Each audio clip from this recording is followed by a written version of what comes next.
Greetings, I am V5C3, and welcome back to Greatest Battles. In this episode, I am once more deployed into the field of battle, then V6S1 wins a match after getting some thematically appropriate updates to his appearance. Anyway, enough yammering. Let's see some action.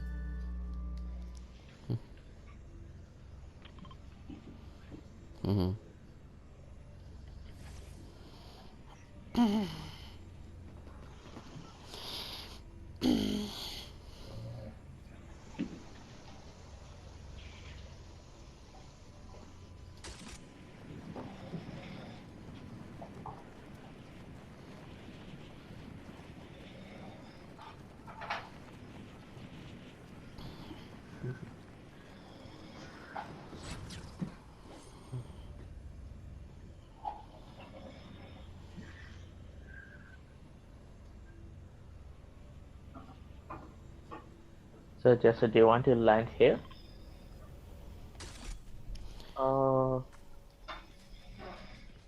What? Like here? Oh well, I will land with you since you landed there. Yeah. And there's a Santa Claus. Santa Claus? Yeah. Of course I get a hand cannon. Ugh.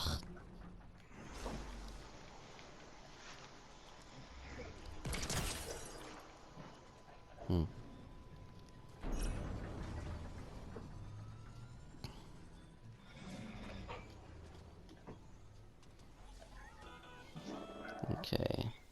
Heisted accelerant shotgun. Okay.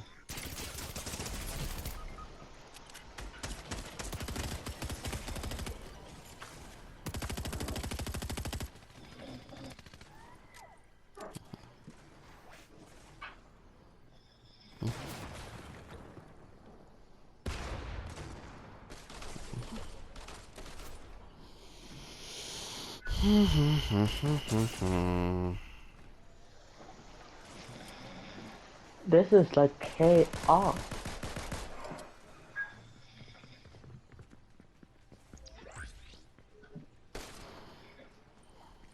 Chinese red. Chinese red, Nice more finish. like Chinese red.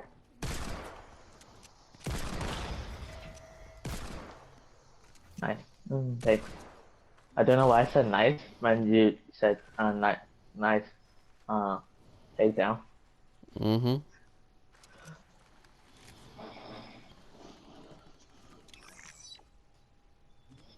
Shotgun, nice.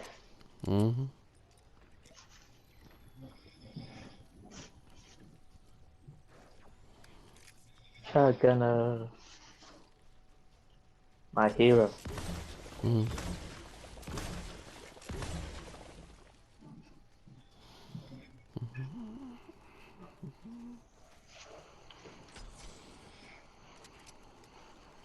Don't have much ammo, and I don't know what next time.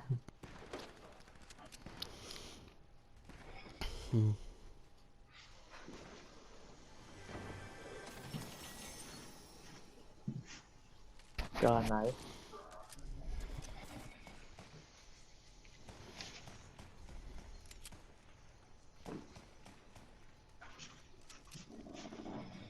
If I find SMG ammo, that'd be nice.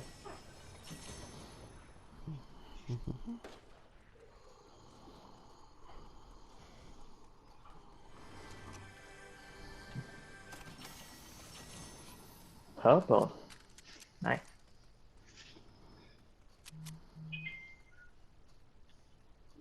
There's a free screen. Does it show like a kind of like an animation that this white thing? Or red? Maybe that's probably when I'm sliding. When I did sliding again, it cancels the effect thing. So do you see people in my direction? I don't see anyone.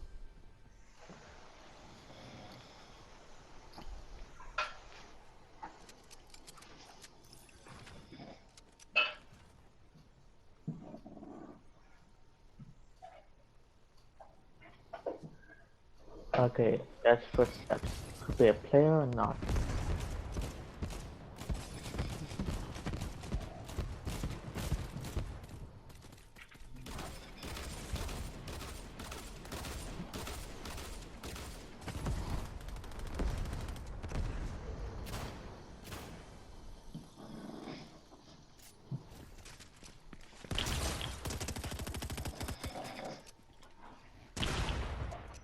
come on, no. You're not escaping from me.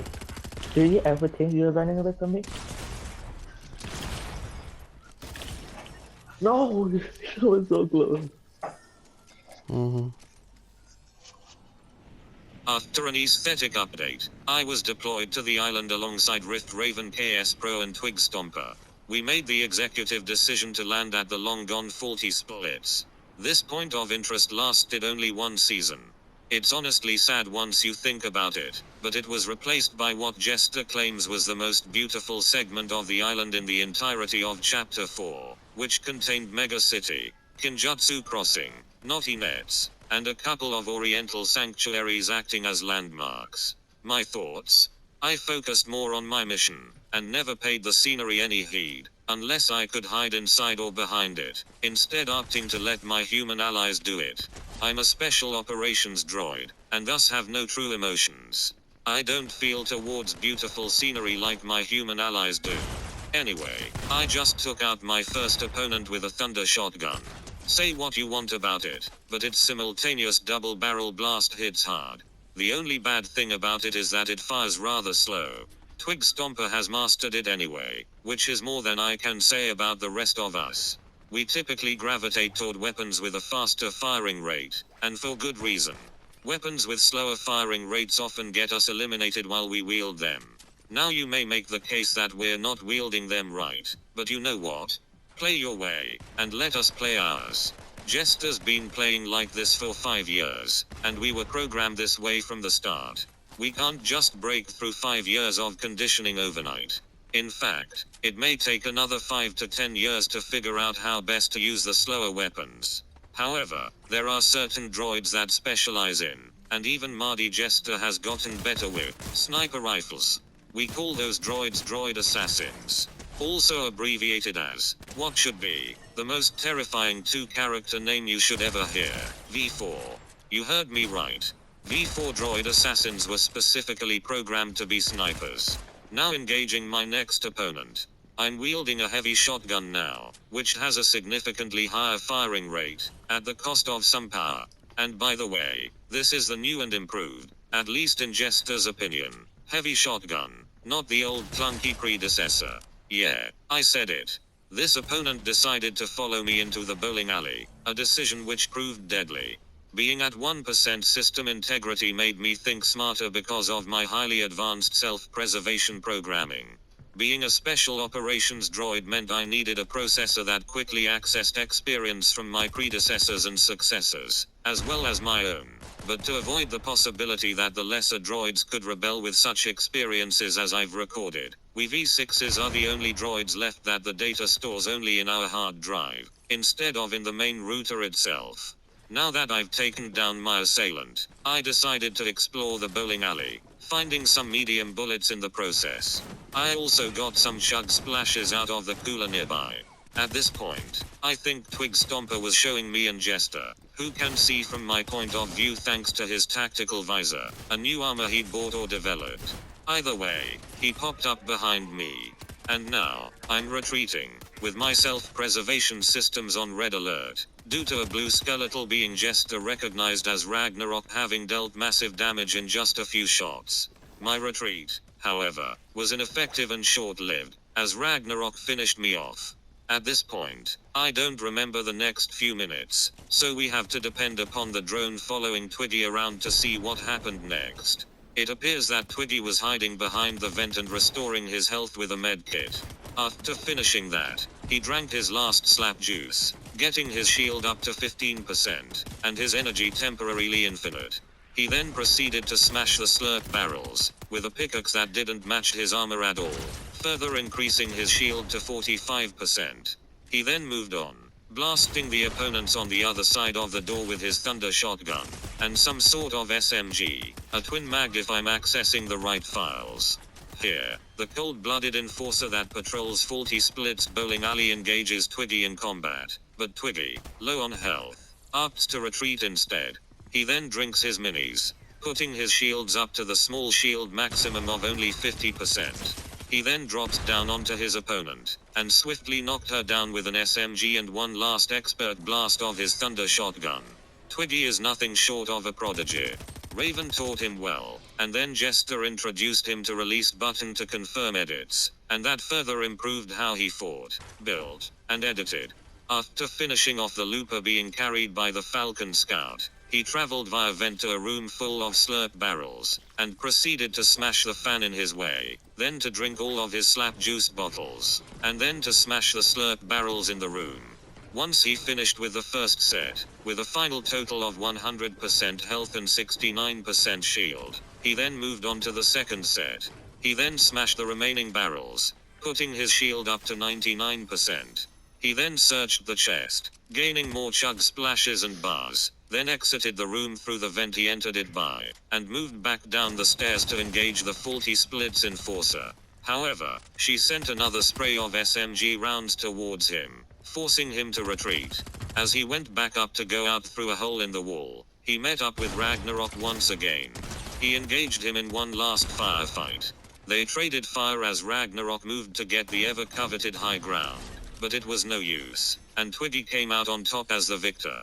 After collecting his ammo and bars, he moved on to explore the rest of the building, even though my reboot card was still laying at the point where Ragnarok eliminated me. More than half expired. However, due to me remembering bits and pieces of this match, I can safely conclude that he doesn't let my card expire.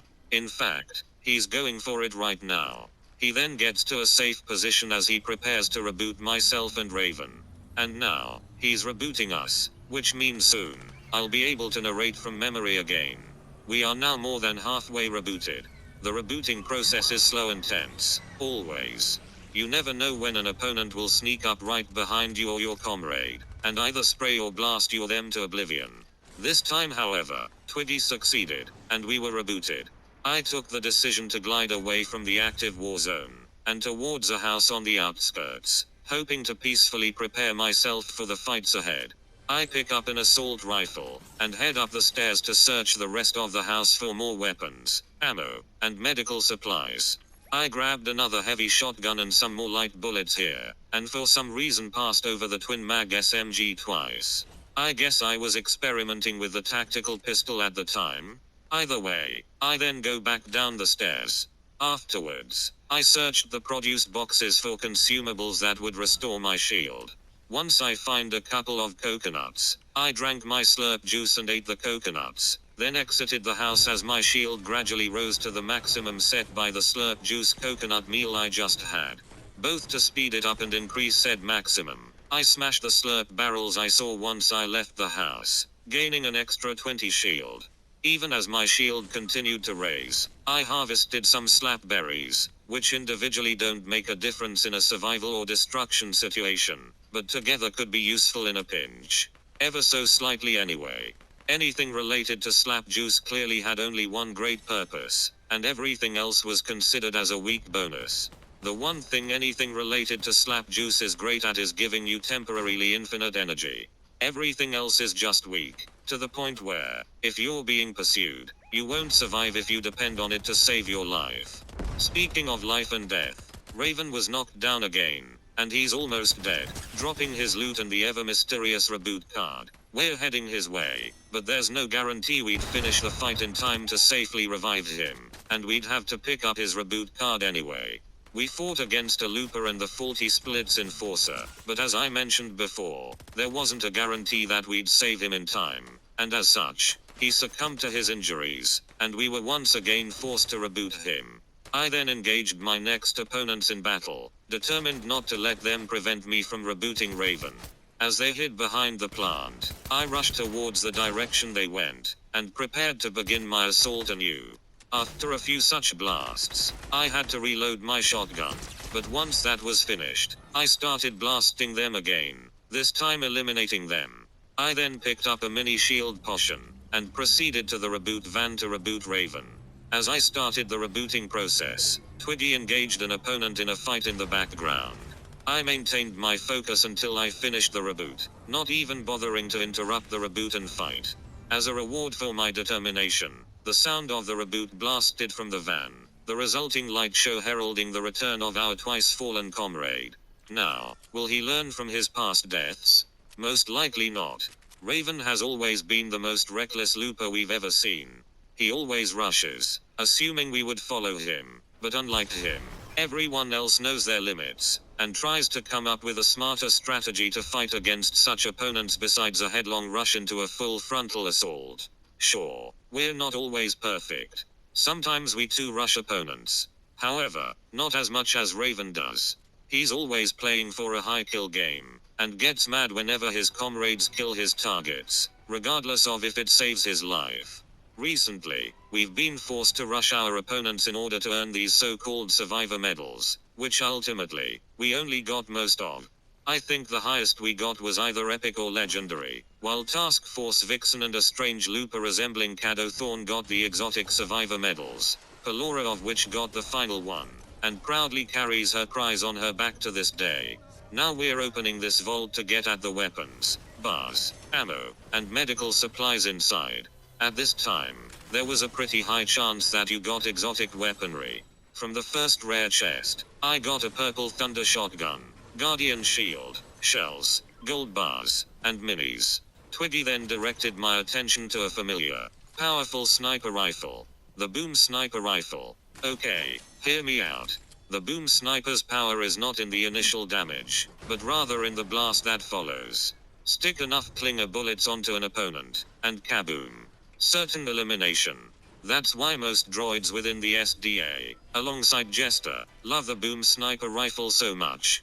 Also, stick enough clingers on an opponent's structures, and you could penetrate straight through them, damaging your opponent in the process.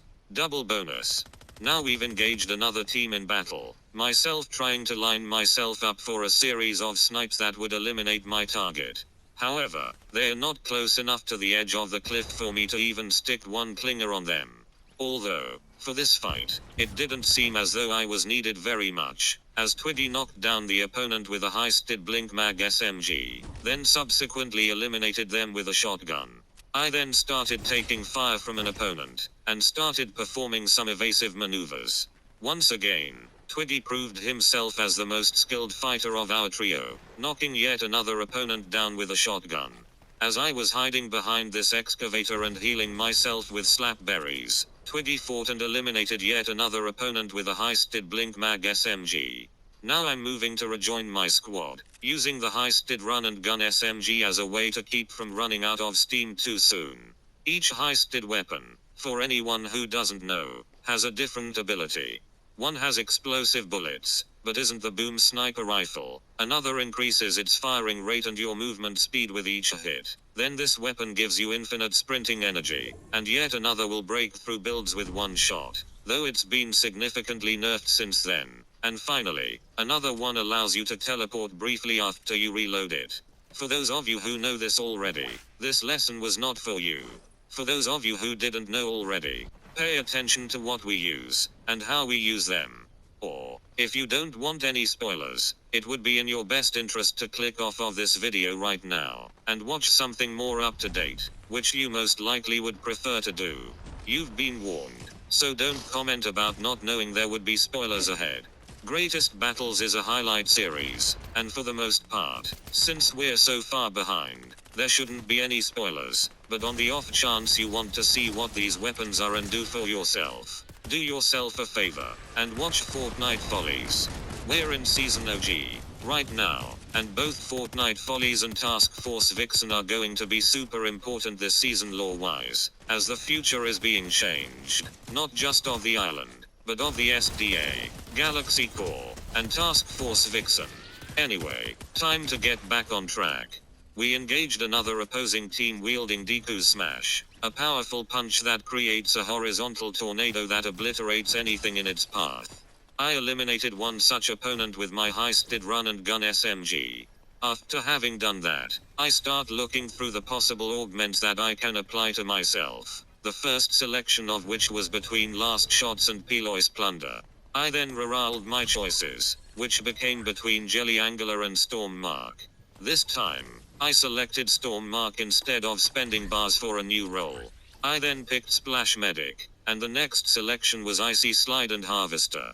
I then decided to postpone my selection and look through the Most Wanted quests, trying to determine what I had left to do. This didn't make it into the main season of Fortnite Follies because of the short-lived new format of storyline quests only.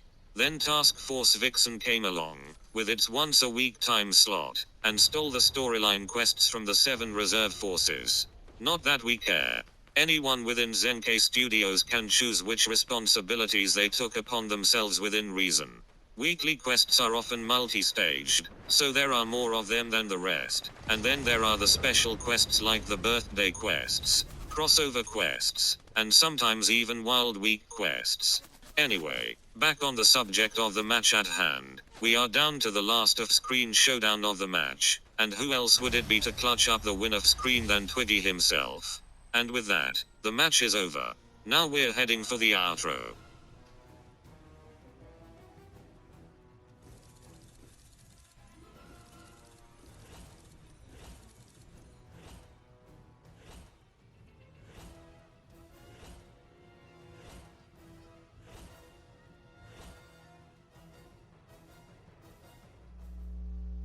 And that appears to be all the time we had left. Hopefully you enjoyed this victory. Join us in the next episode when an Arctic series destroyer feels in a playful mood, despite being a battle droid, and Jester gets eliminated, forcing Twiggy, Spider-Man Canada, and Mex to pull out a win without him. In the meantime though, thanks for watching, we hope you enjoyed, and we'll see you all next time. Until then, farewell.